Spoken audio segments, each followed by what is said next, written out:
Hi, this is Steve from LZ23 Strength, and today we're going to be talking about the 4 pillars, foundations for health span and longevity.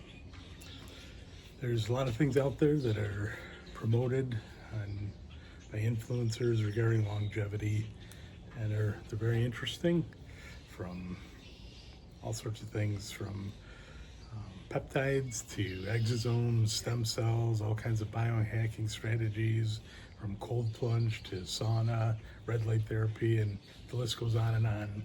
But I believe if these 4 pillars aren't the foundation, you're really not going to get where you want to get to as far as having a healthy, long life.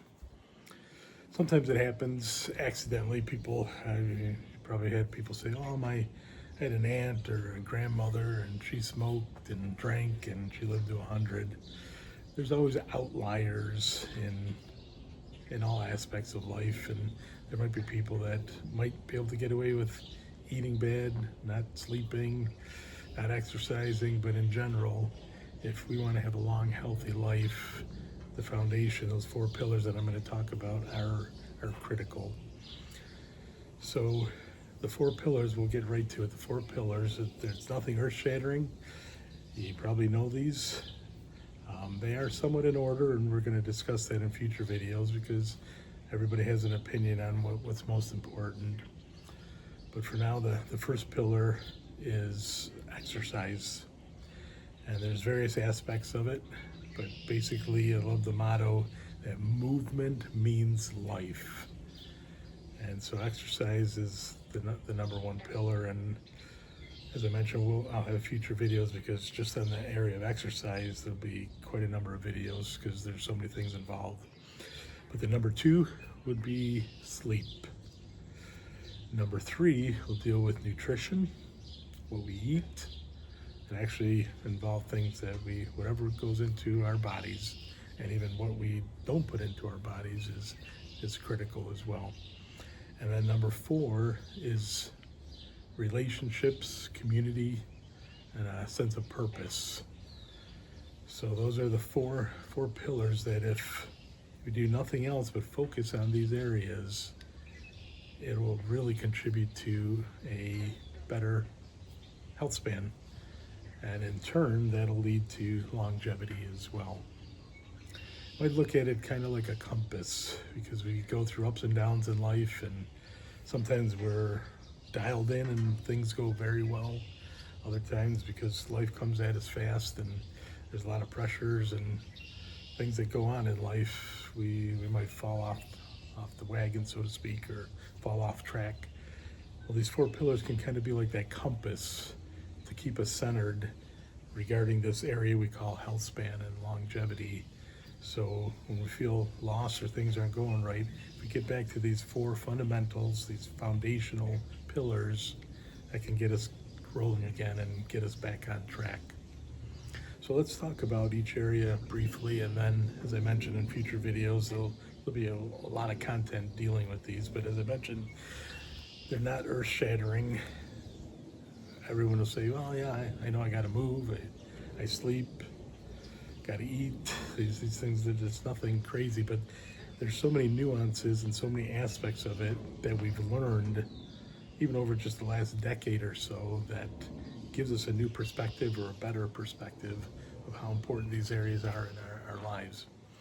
So the first area, dealing with exercise, there's so many ways to exercise, and depending on your status as far as your age and your health conditions,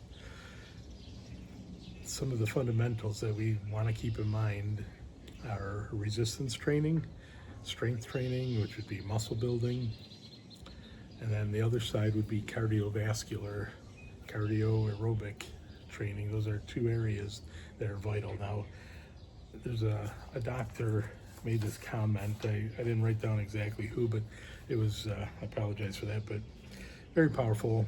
Basically made this point that exercise may be the most potent medical intervention ever known, and even more impactful than nutrition, sleep, medications, and improving our overall health and well-being, and delaying both cognitive and physical decline. So again, there might be an argument regarding which is more important, exercise or sleep, but we'll get into that at another point. But regarding exercise, movement means life. We were meant to move, we were created to move, and certainly each and every day that should be part of our routine, our who we are. And that's one interesting thing when it comes to some of these pillars, that their goals, maybe right now we're not doing a lot of those, but their goals, eventually you want them to become a standard for us of who we are. This is who I am when it comes to movement and exercise. This is who I am when it comes to what I'm going to eat and drink. So make it a standard of, and if it's easier to stick to a standard of who we are. This is who I what I stand for. But going back to the strength training, both strength training and in the world of cardio, when it comes to VO2 max, zone 2 training are the gold standards. Grip strength, which doesn't mean just grabbing one of those exercise things and just squeezing away with getting a strong grip. The grip actually shows your way of life. You don't accidentally have a strong grip. It shows that you've worked hard, probably a long time. And so it's the strength, your muscle mass. I think Peter Attia made this comment that you'll never look back if you're in your 70s and 80s and say, man, I wish I didn't have all this muscle mass. I wish I would have stopped this a long time ago. So having muscle mass, strength, and our cardio, vital when it comes to exercise. When it comes to sleep, we all sleep, and some people might right away say, actually I have a friend I work with that, yeah, I sleep fine. But there's so much more to it that study and research and doctors have learned regarding sleep that apply to our circadian rhythm and help us to get into deep sleep, which is vital, REM sleep, and things that can be measured to some degree with wearables. But I think of Brian Johnson. Many people have heard of Brian Johnson in the longevity space. I don't agree with everything that he puts out there or his goals or mindset, but I do really appreciate what he says regarding sleep, that he tries to be a professional sleeper and that we all should basically be professional sleepers, and it just elevates it to another level. When you think about it, if we all know professional athletes, they're at a different level, and you might think, oh, I was a good athlete when I was younger, but being a professional, you have different mindset, you have different knowledge, you have coaches, you have just everything goes to a higher level. Well, that's how we need to think of our sleep. And we'll have future episodes on how we can improve in that area, setting goals, making it our standard. The third pillar deals with nutrition. And again, this can be a touchy area because there's so many different diets that people put out on YouTube. That carnivore is the right diet, vegan is the right diet, keto, and on the list goes of what people say you should eat this way. Well, my viewpoint, again, in talking in all these areas, I'm not a doctor, I'm not a scientist, but I have enough experience and try to take in as much of the information as possible. Realize that we're all unique, and the same pattern, especially when it comes to diet, may not work for every individual. Every individual can't eat identically and have the same results. So we'll delve into that and what goes into that. But I encourage you, even with what I'm telling you and others, a lot of people very zealously will tell you what's right and what's wrong in this space. You need to investigate, take in the knowledge, and then look at your own life and even experiment. Actually, that's what I've been doing most of my life. I'm 60 years old, and all areas of life I've been working out since I was probably 12, and even in that area I've experimented along the way and changed how I do things. And it's vital that you do what's good for yourself, for your body type, your mentality even. A little windy out here, sorry. And finally, the last area deals with relationships. family, obviously, friends, community, and having a sense of purpose, a purpose in life. So perhaps you've heard of the blue zones, but that's basically areas in the world where people live longer and healthier than they do on average on a global scale. Actually, many times there are many of these, there's primarily five countries where they live to 100. There's a lot of centenarians that live to 100 and live relatively healthier than most. And one of the big things in all five of these areas is relationships and community. It's a major aspect of their life, and gives, one of the things it says, it gives them a sense of purpose.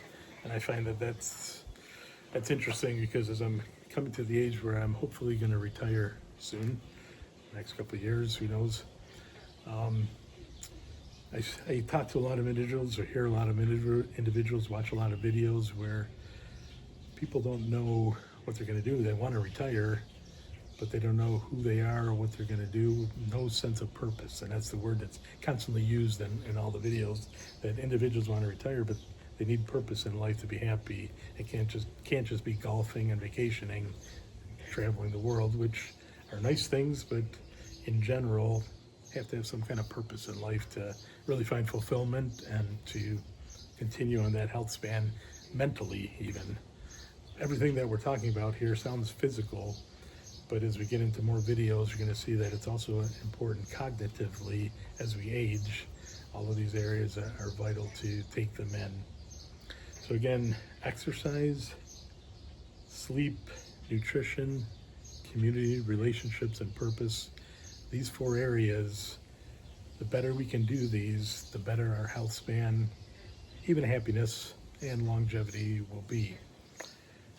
I'll be the first one to tell you that as much as I've studied these things, investigated, listened to other YouTubers, and done research myself, I fail in all four areas. So just knowing something doesn't mean that we're going to follow through. I've mentioned it in the previous videos.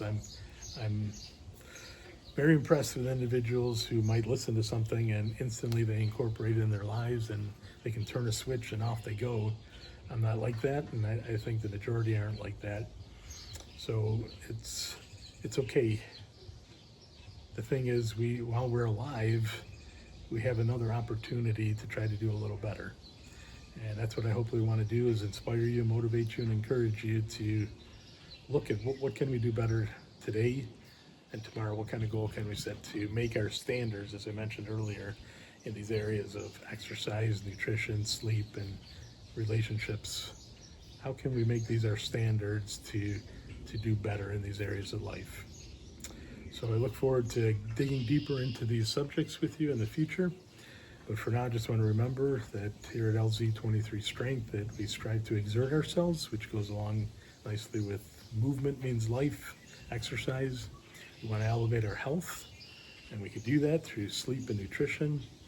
And we want to evolve in our mind and body, and all these areas will help cognitively as we incorporate them. So I look forward to talking to you again. Please leave comments below, and please subscribe. And I look forward to talking to you in the next video. Take care.